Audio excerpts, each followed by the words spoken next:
Assalamualaikum warahmatullahi wabarakatuh. Apa kabar teman-teman sekalian? Semoga teman-teman selalu dalam keadaan sehat walafiat. Baik, langsung saja. Kami dari kelompok 7 akan membahas tentang etnografi komunikasi. Adapun sebelum melanjut ke pembahasan, saya akan memperkenalkan anggota kelompok. Di antaranya dengan saya sendiri, Wahyu Hidayat, Nailir Rifah, kemudian Siti Rohmah, Ia Fikriyah, Maulana, dan Desi Puspita.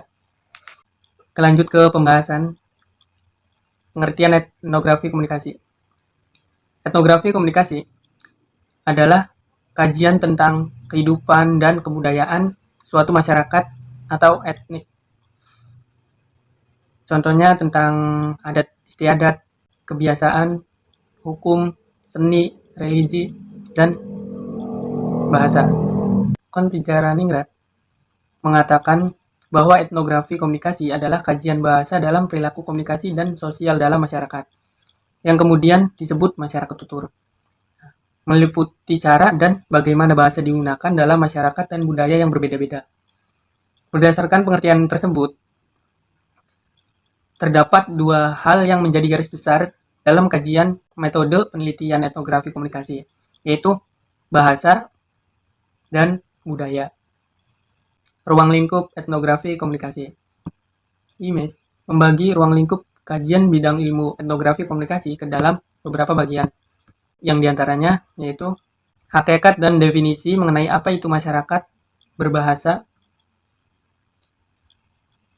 cara masyarakat dalam suatu budaya melakukan komunikasi, pola komunikasi yang digunakan dan apa fungsinya, lalu komponen penting yang ada dalam keterampilan dan kompetensi komunikasi, kemudian hubungan antara pandangan dunia dengan bahasa dan organisasi sosial masyarakat.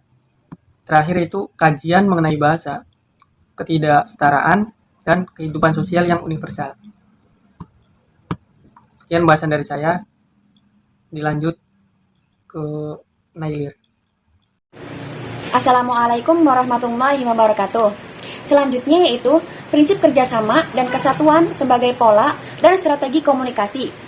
Prinsip kerjasama dalam suatu percakapan adalah suatu pedoman yang perlu diperhatikan dan ditaati oleh partisipan tutur dalam peristiwa tutur agar komunikasi berjalan dengan lancar dan efektif. Menjelaskan tentang komparatif prinsipal mempunyai pengertian sebagai berikut, yaitu buatlah sumbangan percakapan sedemikian rupa sesuai yang dikehendaki, sesuai dengan perkembangan konteks dan situasi yang terjadi, dan sesuai maksud arah yang disepakati dalam percakapan yang Anda ikuti. Grace lebih lanjut merinci prinsip kerjasama ke dalam 4 maksim. Yang pertama, kualitas atau quality. Buatlah sumbangan percakapan dan merupakan sumbangan percakapan yang benar. Khususnya, jangan mengatakan apa yang dianggap Anda salah dan jangan mengatakan sesuatu yang tidak didukung bukti yang cukup. Yang kedua, kuantitas atau quantity. Buatlah percakapan Anda informatif mungkin sesuai yang diperlukan oleh sumbangan lebih informatif daripada yang diperlukan.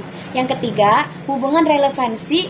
Buatlah percakapan Anda secara relevan. Yang keempat, cara atau manner, bicaralah dengan jelas dan khusus. Yang pertama, hindari kekaburan. Yang kedua, hindari ketaksaan. Yang ketiga, bicaralah singkat. Dan yang keempat, bicaralah secara teratur. Keempat maksim tersebut menjelaskan apa yang harus dilakukan peserta agar sebuah percakapan yang didapat berbicara secara efisien dan rasional dan dilandasi kerjasama. Artinya, seseorang pembicara harus bekerja dengan jujur dan relevan. Baik, saya Siti Rohmah. Di sini saya akan coba untuk melanjutkan presentasi yang tadi, yaitu mengenai pemahaman lintas budaya dan tujuan etnografi komunikasi. Sebelum beranjak ke pemahaman lintas budaya, di sini ada yang mengatakan bahwa perbedaan lintas budaya bisa dan memang sering memicu terjadinya konflik sebagai akibat kegagalan komunikasi. Misalnya, masalah-masalah seperti tingkat bunyi bisa berbeda lintas budaya dan maksud penutur bisa dipahami secara salah karena perbedaan pola harapan interpretasi. Konflik etnik juga bisa terjadi karena kegagalan komunikasi yang disebabkan etnik yang satu tidak mengenal budaya etnik yang lain, sehingga terjadi kesalahpahaman dalam komunikasi.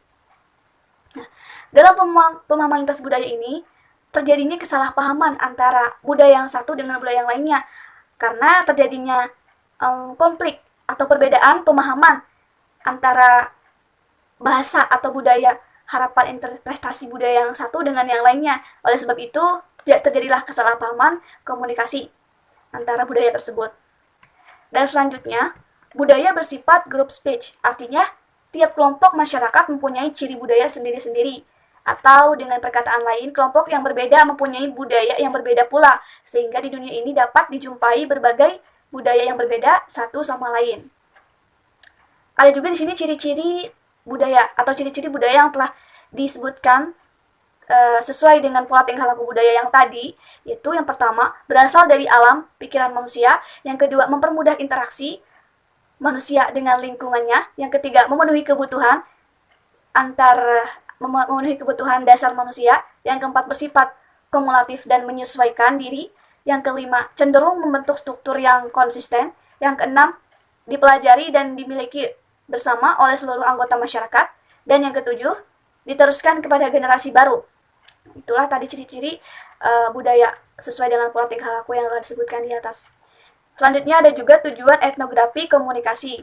Nah, sebagai ilmu yang relatif baru namun banyak digunakan sebagai metode penelitian, etnografi di sini memiliki beberapa tujuan. Yang pertama, untuk mengkaji bentuk dan fungsi bahasa yang tersedia dalam suatu budaya untuk berkomunikasi satu sama lain. Yang kedua, untuk melihat bagaimana bentuk dan fungsi bahasa tersebut menjadi bagian dari kehidupan masyarakat yang berbeda-beda. Dan yang ketiga, untuk mendapatkan analisa dari pola komunikasi suatu budaya sosial masyarakat dari aspek bahasa yang diterapkan dan dikomunikasikan. Jadi, tujuan etnografi itu ada tiga. Yang pertama, untuk mengkaji bentuk dan fungsi bahasa. Yang kedua, untuk melihat bagaimana bentuk dan fungsi bahasa tersebut. Dan yang ketiga, untuk mendapatkan analisa dari pola komunikasi suatu budaya. Mungkin cukup sekian yang dapat saya sampaikan. Nanti akan dilanjut lagi oleh rekan saya. Terima kasih. Baik, selanjutnya yaitu objek penelitian etnografi komunikasi. Objek penelitian etnografi komunikasi adalah yang pertama, masyarakat tutur. Yang membedakan masyarakat tutur satu dengan yang lainnya adalah kaidah-kaidah untuk berbicara, sehingga suatu suku bangsa atau kebudayaan bisa saja memiliki dua atau lebih masyarakat tutur. Selanjutnya, aktivitas komunikasi. Untuk mendeskripsikan dan menganalisis dalam komunikasi, kita perlu memahami unit-unit diskrit. Menurut Hignes, unit-unit diskrit yaitu yang pertama, situasi komunikatif dan konteks terjadinya komunikasi, dan yang kedua, peristiwa komunikatif atau keseluruhan perangkat komponen yang utuh meliputi tujuan umum komunikasi, topik umum yang sama, partisipan secara umum menggunakan varietas bahasa yang sama dengan kaidah-kaidah dalam berinteraksi dan dalam setting yang sama. Yang ketiga, tindak komunikatif yaitu fungsi interaksi tunggal seperti pernyataan, permohonan, perintah, atau perilaku nonverbal. Selanjutnya yaitu kompetensi komunikasi. Kompetensi komunikasi yang meliputi pertama, pengetahuan dan harapan tentang siapa yang bisa atau yang tidak bisa berbicara dalam setting tertentu. Kedua, kapan mengatakannya. Ketiga, bila mana harus diam.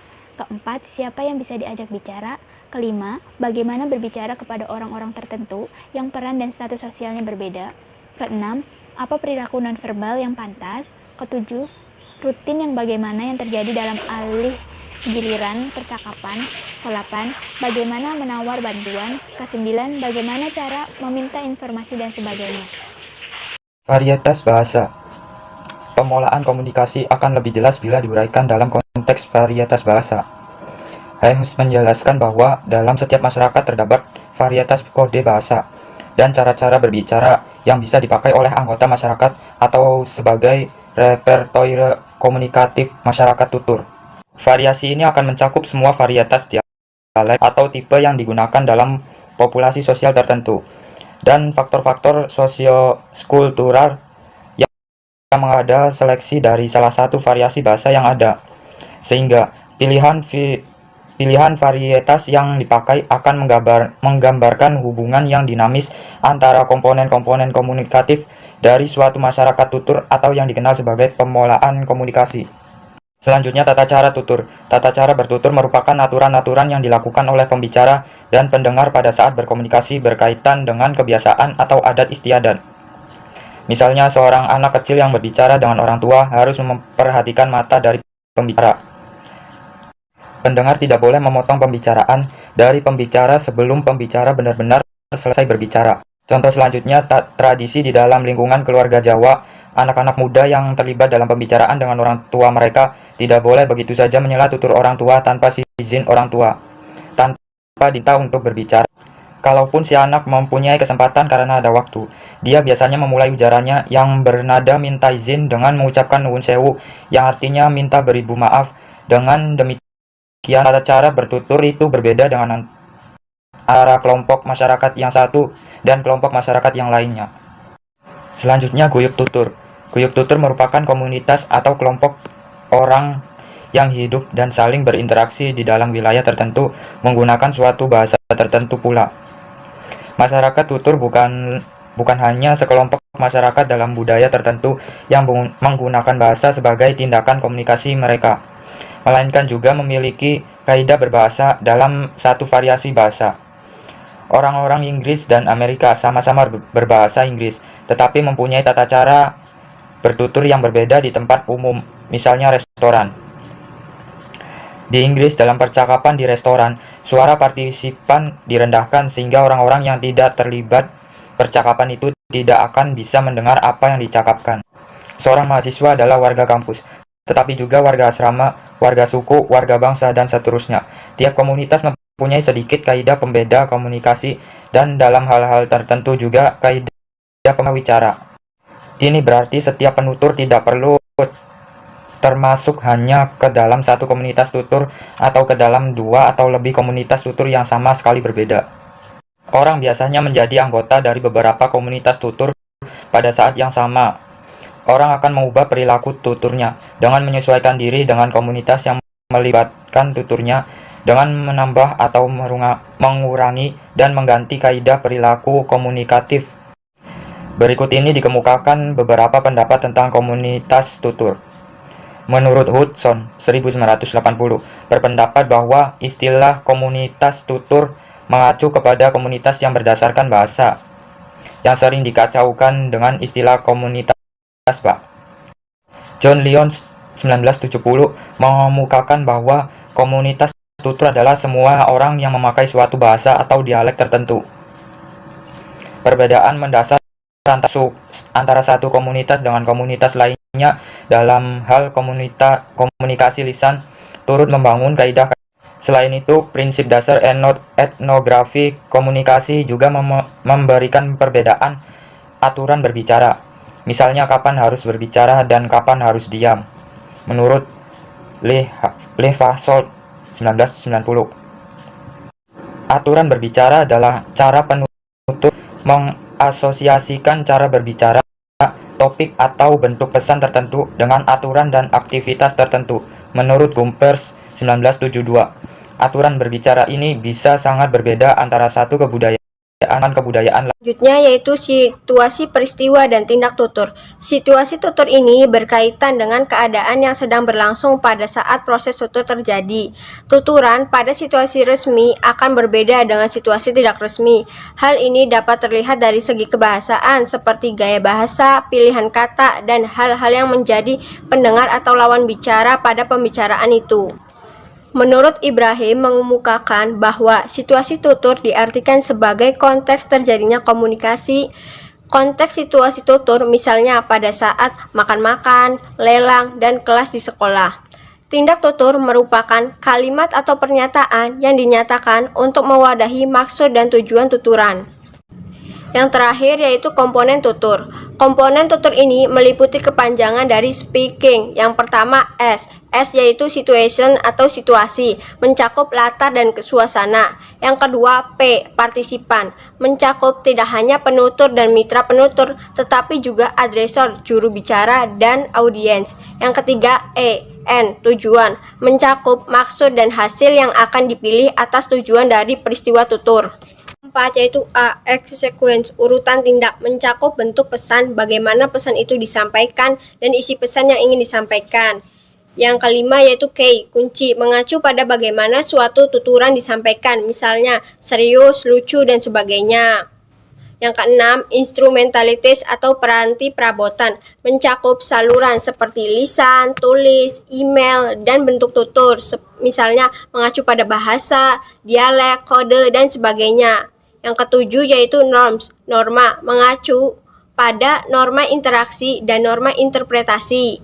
Yang terakhir yaitu gender, yang mengacu pada jenis-jenis wacana yang dipakai, misalnya khutbah, puisi, perkuliahan, dan sebagainya. Sekian presentasi dari kelompok kami, kurang lebihnya mohon maaf. Wabillahi taufiq wal hidayah. Wassalamualaikum warahmatullahi wabarakatuh.